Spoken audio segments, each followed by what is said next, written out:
오늘 전도서 2장부터 4장 말씀을 중심으로 모든 문제에 대한 답은 하나님께 있습니다. 모든 문제에 대한 답은 하나님께 있습니다 라는 제목으로 하나님의 말씀을 나눠보도록 하겠습니다. 이 전도자가 전도서를 기록한 목적은 간단합니다. 해 아래, 즉 하나님 없이 사는 사람들, 그들이 자기 영혼을 만족하기 위해서 하는 모든 수고가 얼마나 헛된지를 이 전도서를 통해 증명합니다.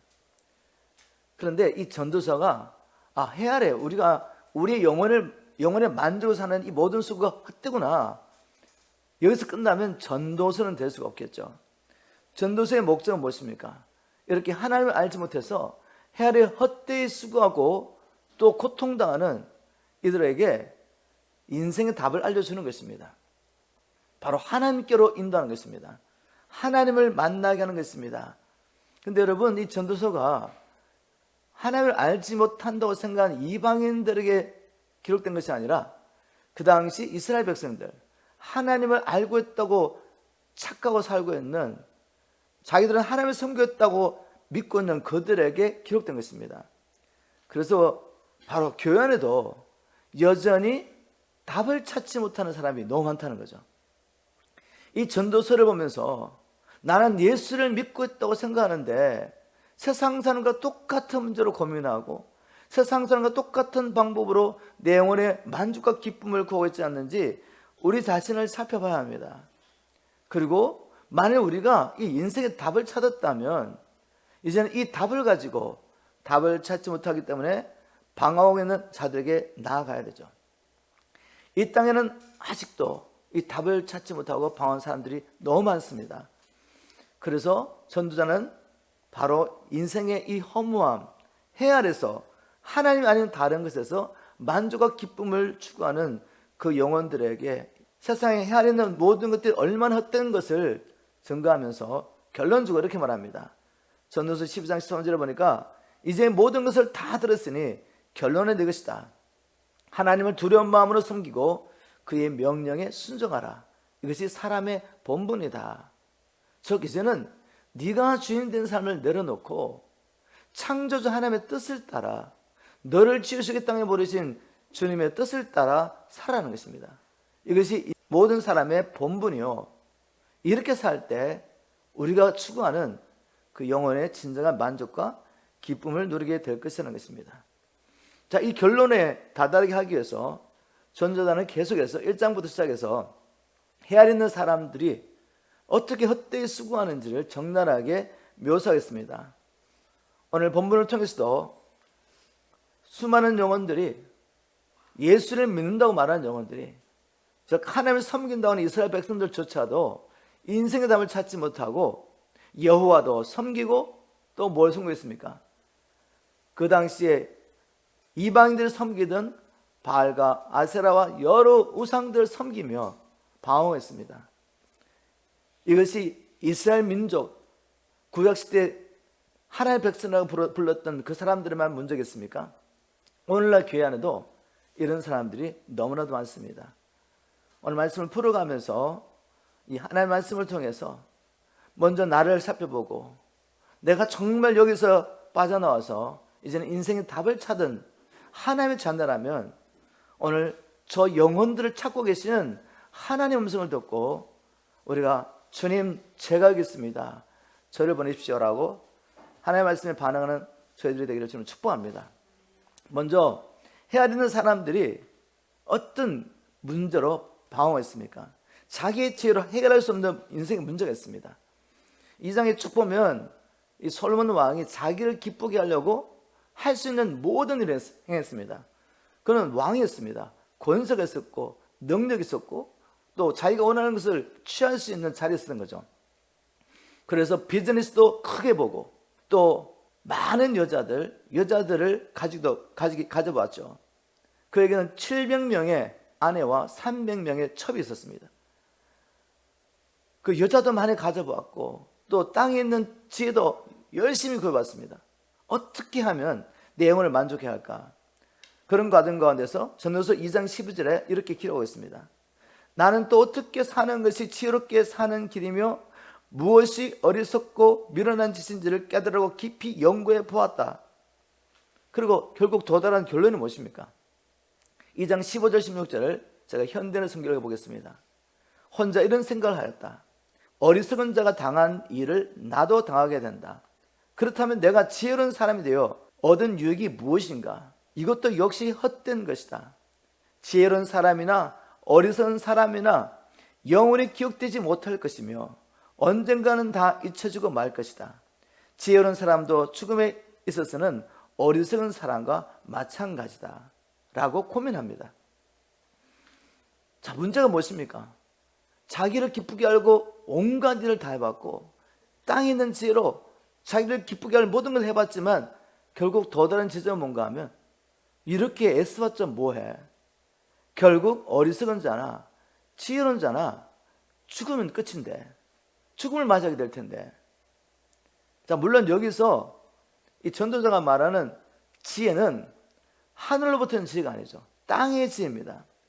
땅의 지혜를 가지고 인생의 답을 찾으려고 아무리 노력해봐도 답이 없습니다. 결국 죽음으로 끝나는 것입니다. 그런데 성경은 뭐라고 말하고 있습니까? 결국 우리가 지혜자나 우매자나 죽음으로서 인생이 끝이 납니까? 그렇지 않죠. 성경이 이렇게 답하고 있습니다. 히브리서 9장 27절에 보니까 한 번 죽는 것은 사람에게 정해진 것이고 그 후에는 심판이 있으리라. 우리 예수님도 요한복음 5장 29절에 보면 선한 일을 행한 자는 생명의 부활로, 악한 일을 행한 자는 심판의 부활로 나오리라. 다시 말해서 우리 인생이라는 것은 육신의 죽음으로 끝이 나는 것이 아니라 영원한 세계로 들어간다는 것입니다. 죽음을 통해 영원한 세계로 들어간다. 그런데 죽고 난다면 반드시 심판이 있고 그 심판의 결과를 따라서 어떤 사람은 영원한 생명을 얻기 위해서 부활하고 어떤 사람은 영원히 심판받기 위해서 부활한다는 것입니다. 그러니 우매자와 지혜자의 죽음이 일반이 아니라는 것입니다. 진정 우리가 땅의 지혜가 아니라 하늘의 지혜를 받게 되면 이 비밀을 알게 되고 인생의 답을 찾게 되고 살아있는 동안에 육체를 벗고 난 다음에 영원히 하나님 나라에 들어갈 준비를 하게 되는 것입니다. 우리 스스로는 답을 찾을 수 없지만 바로 하나님의 말씀 가운데서 답을 찾을 수 있습니다. 그리고 전도자는 계속해서 이렇게 말합니다. 해 아래 사는 인생들의 허무함을 묘사한 후에 우리가 마음의 기쁨을 누릴 수 있는 길을 보여주고 있습니다. 지금 전도자가 찾고 있는 게 뭐죠? 모든 세상 사람들이 의식적으로 무식으로 찾고 있는 것이 무엇입니까? 마음의 즐거움, 심령의 낙입니다. 그런데 전도자는 이렇게 지혜를 말합니다. 심령의 낙을 누리는 법, 이 세상에 살면서도 심령의 낙을 누릴 수 있는 법. 전도서 2장 24절에 보니까 사람이 먹고 마시며 자기의 만족을 느끼며 사는 것보다 더 좋은 것이 없으나 나는 이것도 하나님께서 주시는 것임을 깨달았다. 다시 말해서 마음의 기쁨은 멀리 있는 것이 아니라는 것입니다. 마음의 기쁨은 다른 사람보다 내가 더 많은 것을 소유해야지 얻을 수 있는 게 아니라는 거죠. 다른 사람보다 더 많은 세상의 지혜와 지식을 갖는다고 해가지고 마음의 기쁨이 오는 것이 아닌 걸 알게 됐습니다. 마음의 기쁨은 어디서 온다고요? 아주 평범한 일상에서 우리가 먹고 마시고 또 내게 주신 이 일에 만족하며 사는 것에서 진정으로 마음의 기쁨을 누릴 수 있다라고 고백합니다. 그런데 이렇게 단서를 붙이죠. 내가 보니 이것도 하나님께로부터 오는 것이다. 다시 말해서 하나님을 만나지 못한 영혼은 결코 하나님께서 우리의 평범한 일상을 통해 주기 원하시는 이 기쁨을 누릴 수 없다는 것입니다. 하나님 만나야 돼. 하나님을 만나야지 평범한 이 일상에서 하나님께서 우리에게 주시는 먹고 마시고 또 우리에게 주어진 일을 인해서 만족하며 사는 걸 통해서 이 기쁨을 누릴 수 있다는 것입니다. 우리 한번 정직하게 자기 자신에게 질문했으면 좋겠습니다. 우리 다 주님 있는 자 아닙니까? 주님을 만난 자 아닙니까? 여러분 인생의 답을 찾은 자 아니십니까? 인생의 답을 찾았다면 하나님께로부터는 일상생활에 평범한 일을 통해서 먹고 마시고 우리에게 주어진 일에 만족하면서 마음의 기쁨을 누리는 것이 정상입니다. 근데 이렇게 기쁨을 누리지 못하고 하나님을 믿는다고 하면서 여전히 세상의 것들 속에서 우리가 마음의 기쁨을 누리려고 헛되이 수고하고 있지 않습니까? 여러분 질문해 보세요. 왜 예수를 믿고 주를 만났다고 하면서도 이 하나님 주시는 마음의 기쁨을 누리지 못할까? 그것은 여전히 세상 사람들처럼 하나님께서 내게 주신 것으로 만족하지 못하고 내가 원하는 것은 내가 원하는 것. 그것이 재물일 수도 있고 명예일 수도 있고 또 관계 속에서 내가 사랑한 내 이웃들, 남편과 아내나 아니면 내 주위에 있는 사람들 관계 속에서 내가 원하는 게 있으면 내가 원하는 거. 그건 하나님의 뜻이 아니죠. 그런데 그것을 얻지 못하기 때문에 만족하지 못하고 있는 것이 아니겠습니까? 다른 말로 하면 하나님의 말씀에 순종하지 않고 있기 때문에 여전히 내가 주인이 돼가지고 내가 원하는 게 있습니다. 주를 믿는다고 말하면서 하나님 나라를 구하는 것이 내 인생의 목표라고 말하면서도 그 중심에는 세상 사람과 똑같이 나를 위해서 나의 만족을 위해서 내 방법, 내가 원하는 것을 구하고 있는 것입니다. 여러분 이것을 발견하기를 주는 축복합니다.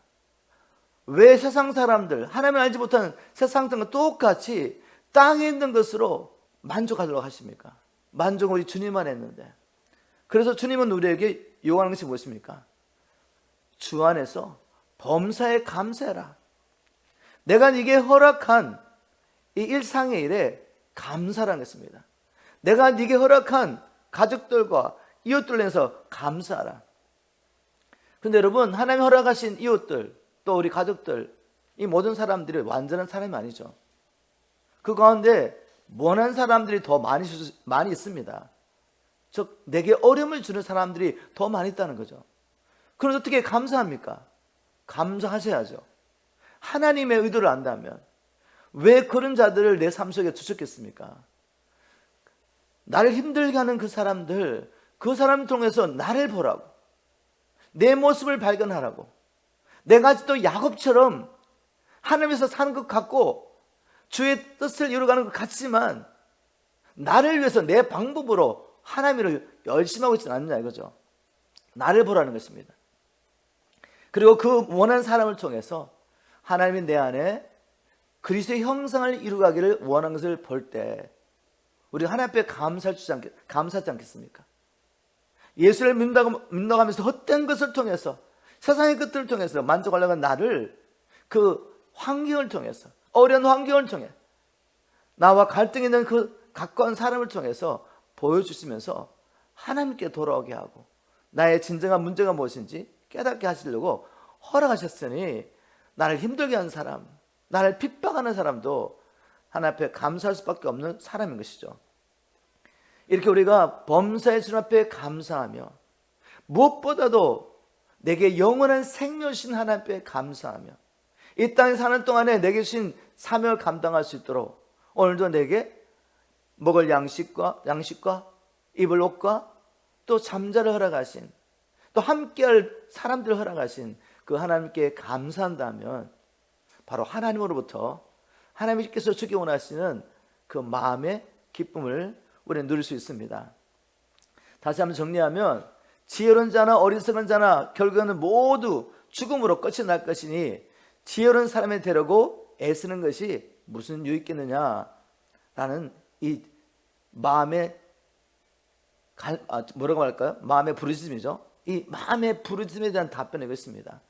사람은 한 번 죽는 것은 정해진 운명이지만 죽음에는 심판이 반드시 있다.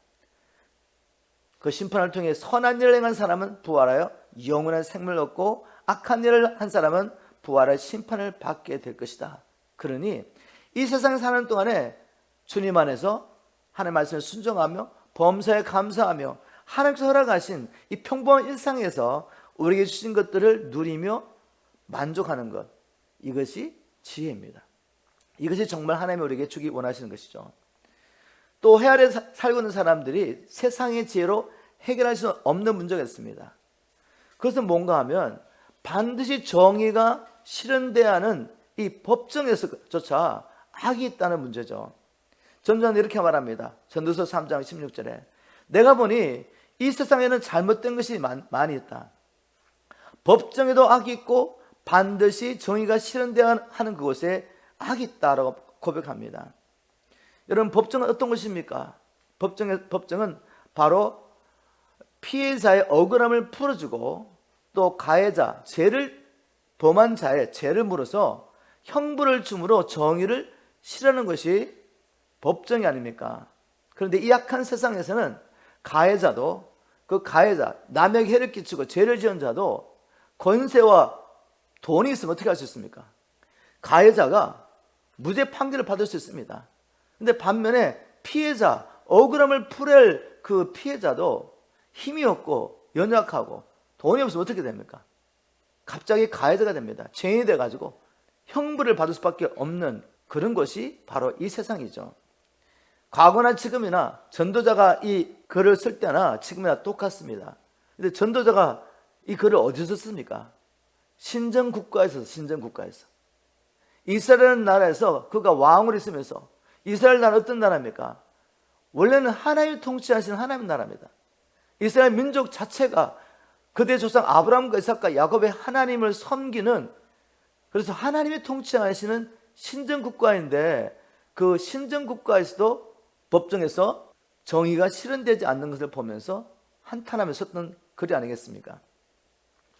이 문제에 대한 전도자의 답은 이것입니다. 고민하다가 전도한 말은 전도서 3장 17절, 그런 광경을 보고 나는 마음속으로 생각하기를 모든 일에는 정해진 때가 있으니 때가 되면 하나님께서 마침내 의인들과 악인들을 모두를 다 같이 심판하실 것이다. 여러분, 우리 예수 믿는 사람들은 심판대 안 쓸 것 같습니까? 구약이나 신약이나 똑같이 뭐라고 말했죠? 때가 되면 하나님께서 마침내 의인들과 악인들 모두를 다 같이 심판하실 것이다. 왜 이런 말 하겠습니까? 자기를 의인으로 여기는 그 이스라엘 나라, 하나님 믿는다고 말하면서 자기를 의롭게 여기는 사람들도 불을 행하는 것을 보면서 고민하지 않았겠습니까? 그런데 어디서 답을 찾았습니까? 하나님 앞에 갔더니 답이 있더라는 거죠. 아, 때가 되면 하나님께서 마침내 의인이나 악인들 모두를 다 같이 심판할 것이다. 솔로몬이 이렇게 말한 것이 아니라 바울도 똑같이 말하고 있습니다. 고린도후서 5장 10절에 보면 이는 우리가 다 반드시 그리스도의 심판대 앞에 나타나게 되어, 여기 우리는 누굽니까? 바울과 이 서신을 받고 있는 고린도 교회 성도들이죠. 우리가 다 하나님의 심판대 앞에 나타나서 각각 선악간에 그 몸으로 행한 일을 따라 받으려 합니다. 베드로전서 4장 17절도 동일한 말씀이 있죠. 하나님의 심판이 시작되면 어디서부터 시작된다고요? 하나님의 심판이 하나님의 집에서 시작될 것이니, 지금 당장에는 악인들이 세상의 권세와 재물을 통해서 형벌을 피해갈 수 있을지 모르지만, 그리고 또 의인으로 자처하는 사람들, 그러나 하나님 보시기에는 하나님께 속하지 않은 자들 너무 많이 있죠.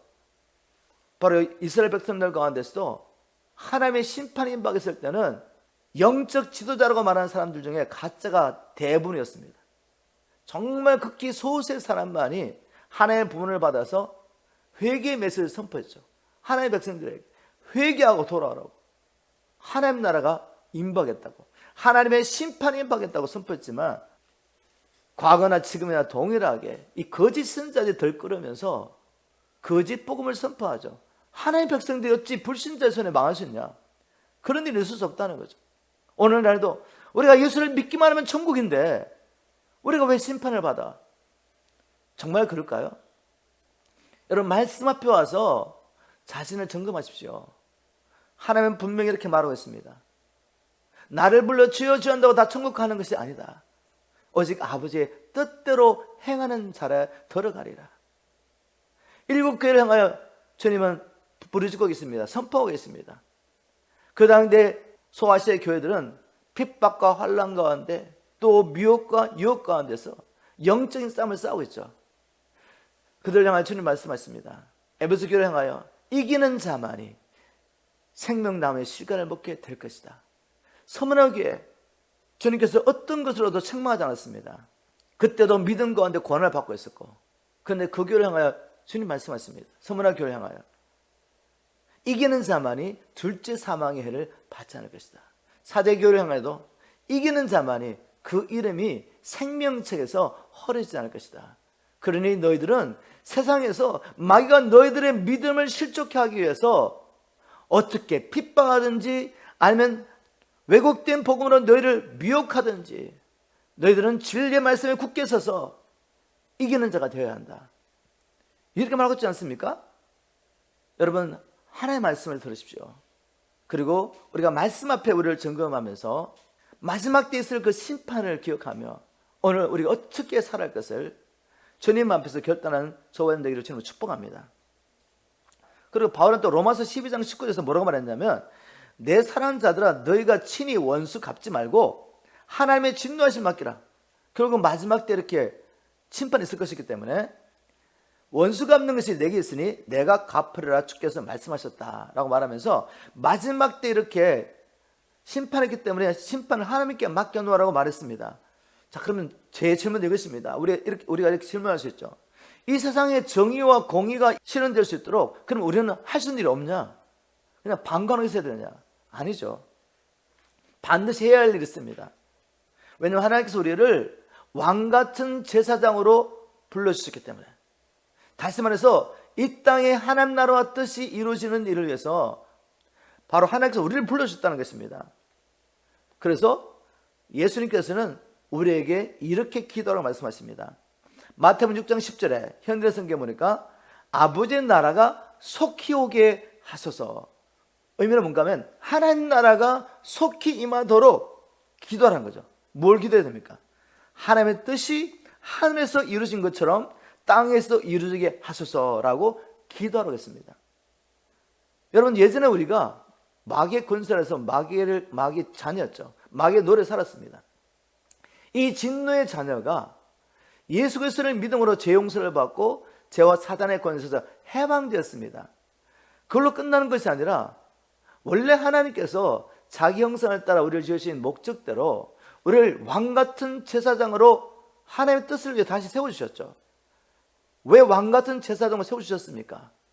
마귀가 들끓는 이 세상에서 이제 하나님 주신 권세와 능력으로 하나님의 나라와 뜻을 이루어가라고 우리에게 이 권세를 주셨죠.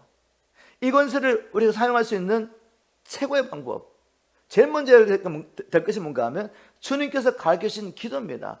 아버지의 나라가 속히 오도록 너는 이 땅에 하나님의 나라의 뜻이 이루어지도록 기도하는 것이죠. 계시록에 보면 하나님의 뜻이, 하나님의 뜻 가운데, 구원 계획 가운데 뭐가 있죠? 악인들의 심판입니다. 그 하나님의 심판이 성도의 기도를 통해 이 땅에 집행되고 있는 것을 보여줬습니다. 어떤 상황 가운데서? 누구에게?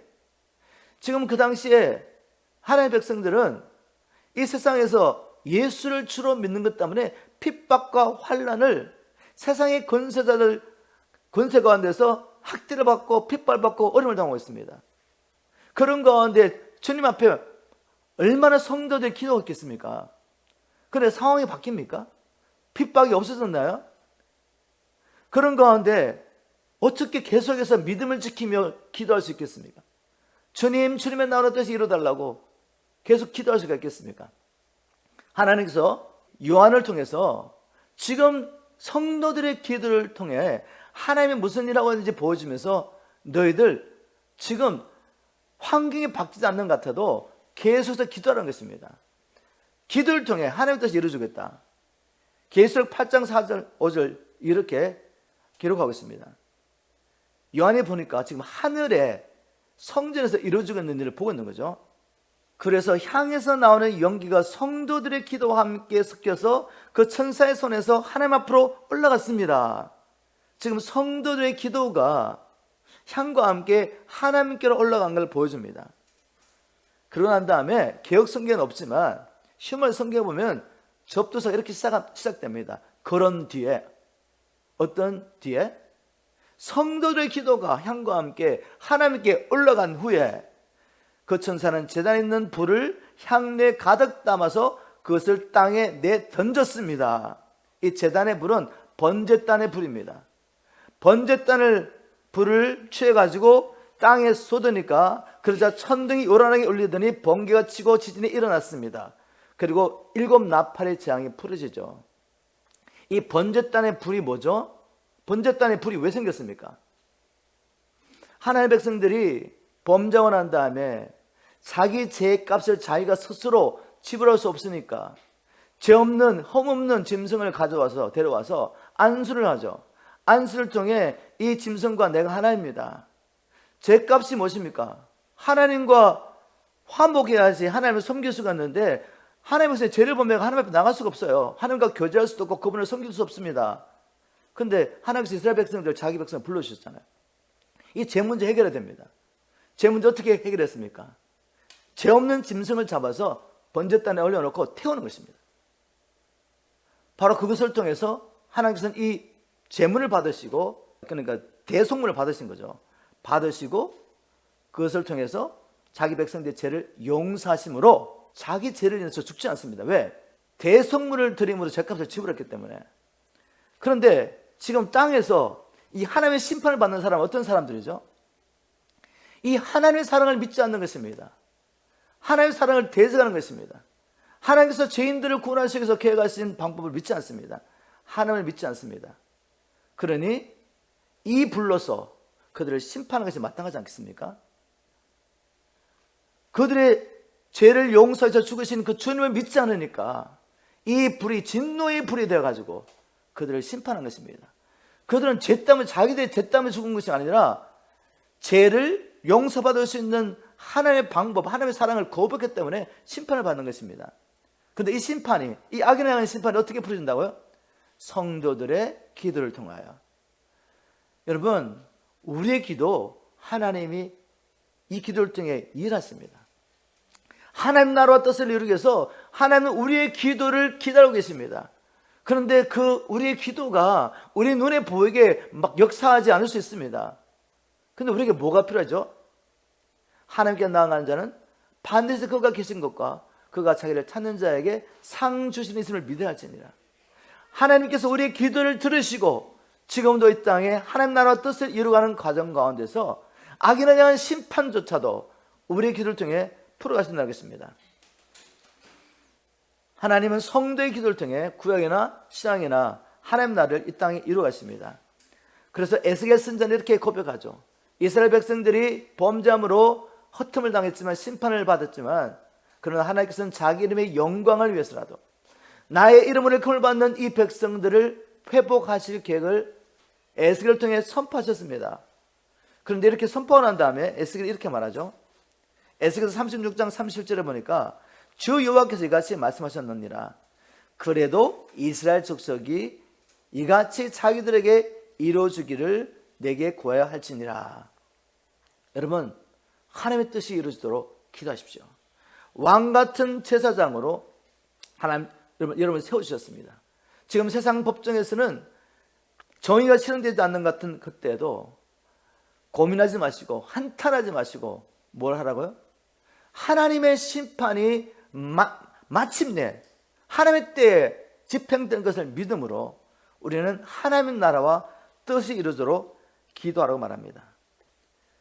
또 이제 헤아리는 사람들이 사람의 자기 죄로 해결할 수 없는 문제가 무엇이었습니까?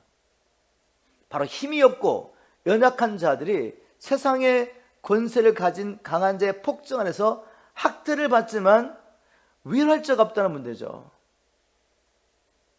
지금 세상의 권세를 해서 학대를 받고 있는데 위로할 자가 없다는 것입니다. 전도서 4장 1절 내가 다시 헤아려서 행하는 모든 학대를 살펴보았도다. 보라 학대받는 자들이 눈물이로다. 그들에게 위로자가 없다. 그들을 학대하는 자의 손에는 권세가 있으나 그들에게는 위로자가 없다. 위로자가 없다고 계속 반복해서 말합니다. 그를 학대하는 자들, 연약하고 불쌍한 이 영혼들을 학대하는 자들에게는 학대하는 자의 손에는 권세가 있지만 학대받는 그들이 눈물로 통곡하고 애통해야 하지만 그들을 위로할 자가 없다는 것입니다. 우리가 육신적으로 학대를 받아도 이건 힘든 일이죠. 그런데 영적으로 학대받는 것은 어떻습니까? 우리 이 말씀을 통해서 사탄의 권세에서 학대받고 있는 이 불쌍한 영혼들, 그들을 향하신 하나님의 마음을 이해하셔야 됩니다.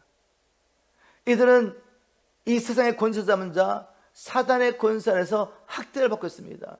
고통 가운데 눈물로 부르짖고 있습니다. 그런데 아무도 위로할 자가 없습니다. 왜? 위로받을 수 있는 방법을 누군가 알려주지 않았기 때문에. 저와 여러분이 가서 위로받을 수 있는 방법을 알려주지 않은 거죠. 성경이 이렇게 말합니다. 마귀는 이 세상 임금입니다. 우리가 전에는, 우리도 다 헤아리는 사람과 똑같이 전에는 이 세상의 풍속을 쫓고 우리의 마음에 원하는 것과 우리 육신의 정령을 따라 살면서 어떻게 살았습니까? 이 세상 마귀, 이 세상 임금 마귀를 섬겼죠. 그런데 그 사실조차도 알지 못했습니다. 이 세상 마귀를 섬기면서 학대를 당하고 고통을 당하고 그랬지만 우리를 위로할 자가 아무도 없었죠. 저는 말씀 가운데서 이 마귀의 권세에서 고통당한 자의 모습을 한번 찾아봤습니다. 사사기 보니까 이 삼손이 블레셋 방백들의 권세 아래서 학대를 당하는 모습이 묘사되어 있습니다. 제가 쉬운 성경으로 사사기 16장 21절 말씀을 찾아봤습니다. 블레셋 사람들은 삼손을 꽁꽁 묶은 뒤 두 눈을 빼고 가소로 끌고 갔다. 그들은 삼손을 청동사슬로 묶고 감옥에 가둔 뒤 감옥에서 맷돌을 돌리게 했다. 또 열왕기 25장 7절을 보니까 유다의 마지막 왕 시드기야가 블레셋 왕에게 학대를 당하는 모습을 묘사하고 있습니다. 열왕기하 25장 7절을 보니까 그들이 시드기야의 아들들을 그의 눈앞에서 죽이고 그리고 시드기야의 두 눈을 빼고 놋사슬로 그를 결박하여 바벨론으로 끌고 갔습니다.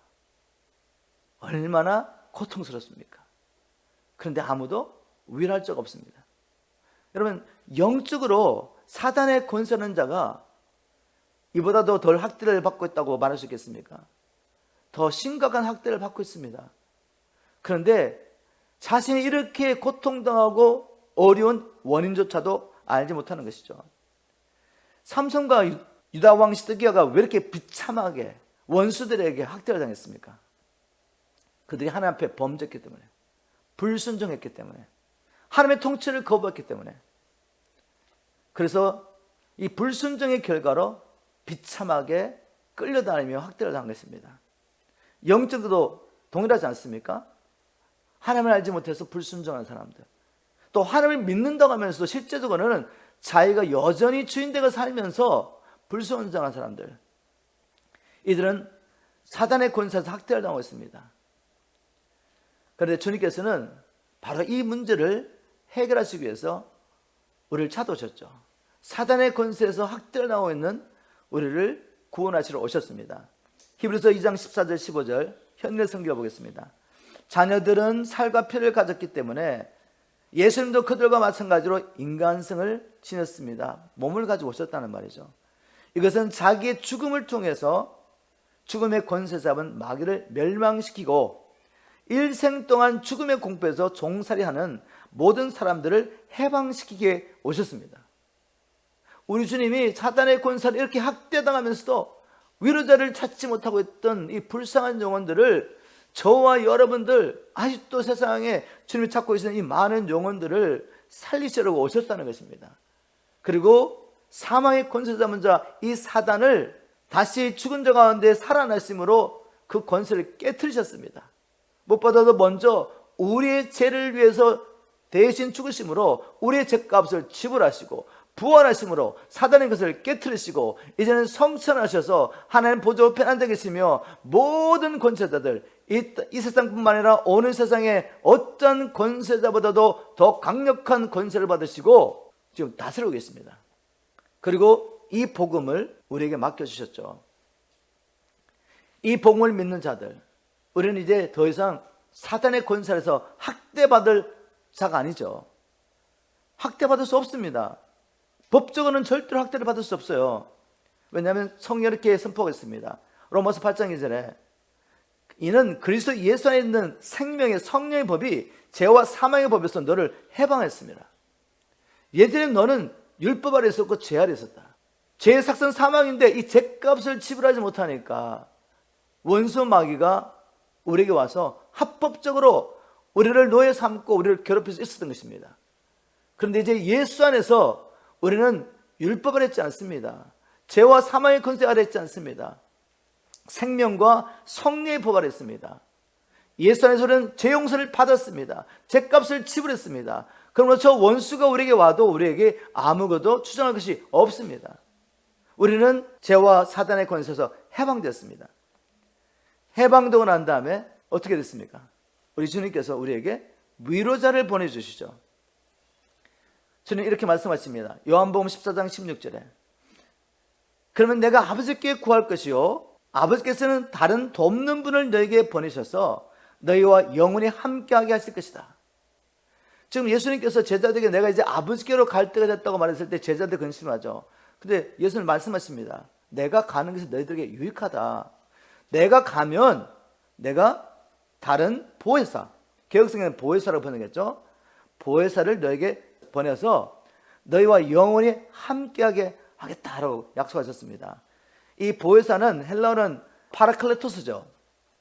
개혁성경은 보혜사라고 번역했고 무슨 말인지 잘 모르시죠. 쉬운 말 성경은 돕는 분이라고 번역했습니다. 그런데 이 파라클레토스는 여러 의미가 있습니다.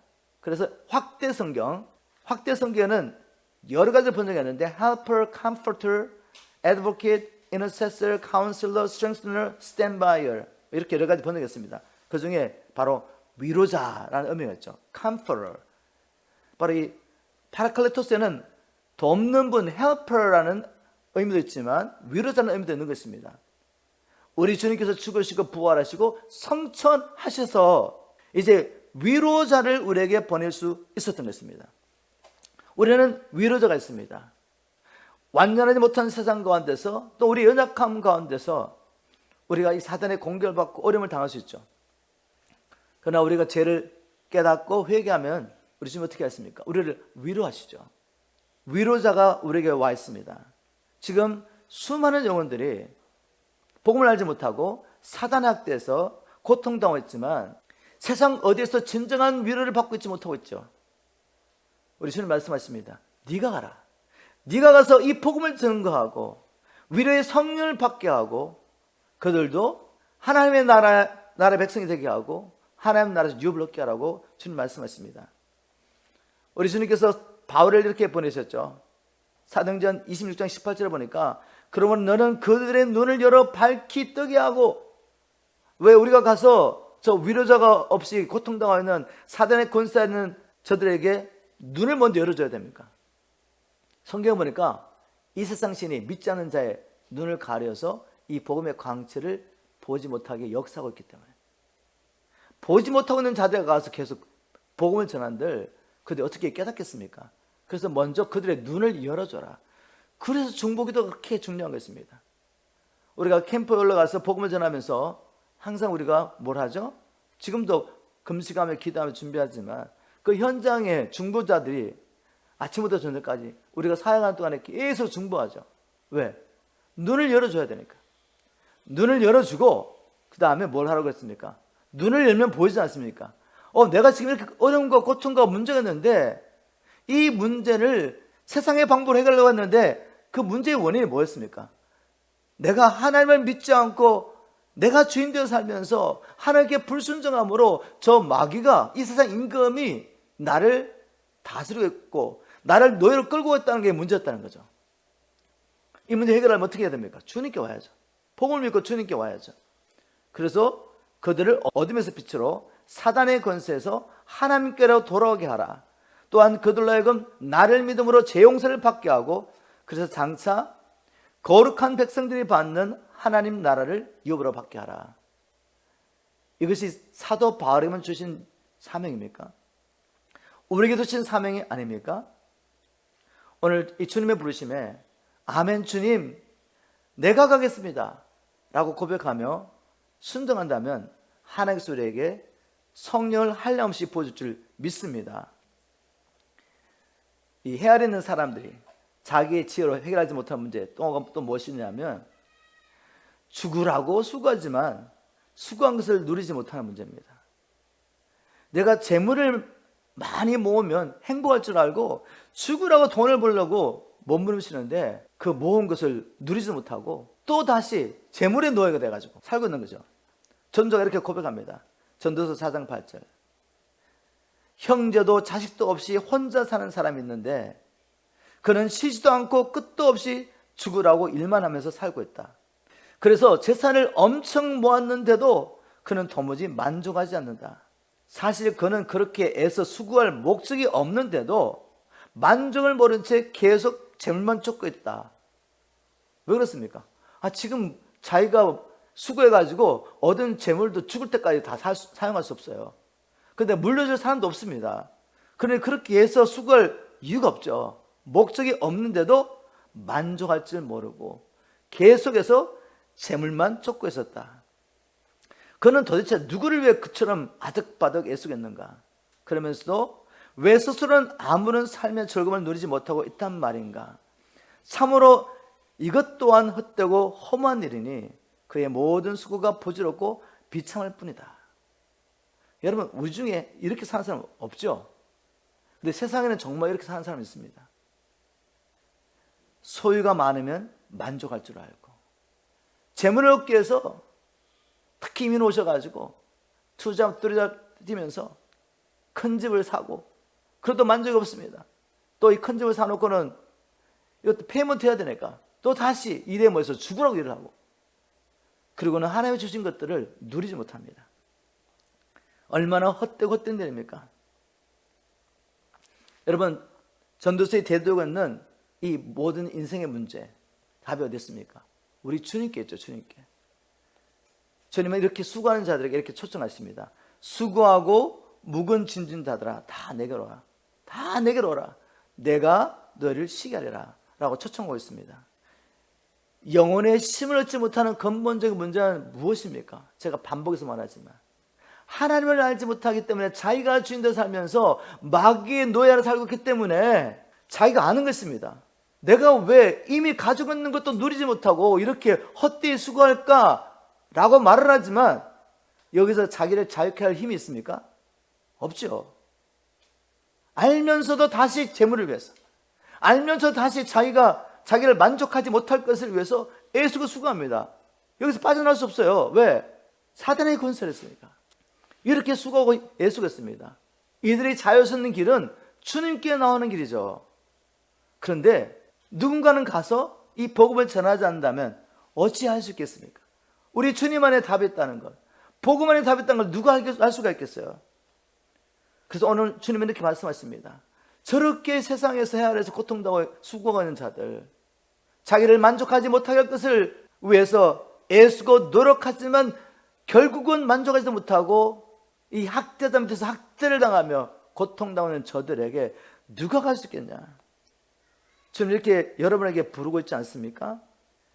주님은 아직도 헤아려서 살면서 인생의 답을 찾지 못하고 있는 바오는 저 영혼들을 불쌍히며 내가 누구를 보내며 누가 나를 위해 갈고 이 애타게 사람을 찾고 있습니다. 오늘 이 주님의 부르심을 듣고 아버지 내가 여기 있습니다. 나를 보내소서 라고 고백하는 저와 여러분 되기를 주님 축복합니다. 그런 분들에게 오늘 주님께서 다시 성령과 능력으로 우리에게 부어주시며 담대히 복음을 증거하게 하시길 확실히 믿습니다. 이렇게 마지막 때 사명을 감당하며 주님 오시기를 예배하는 여러분 되기를 주님으로 축복합니다.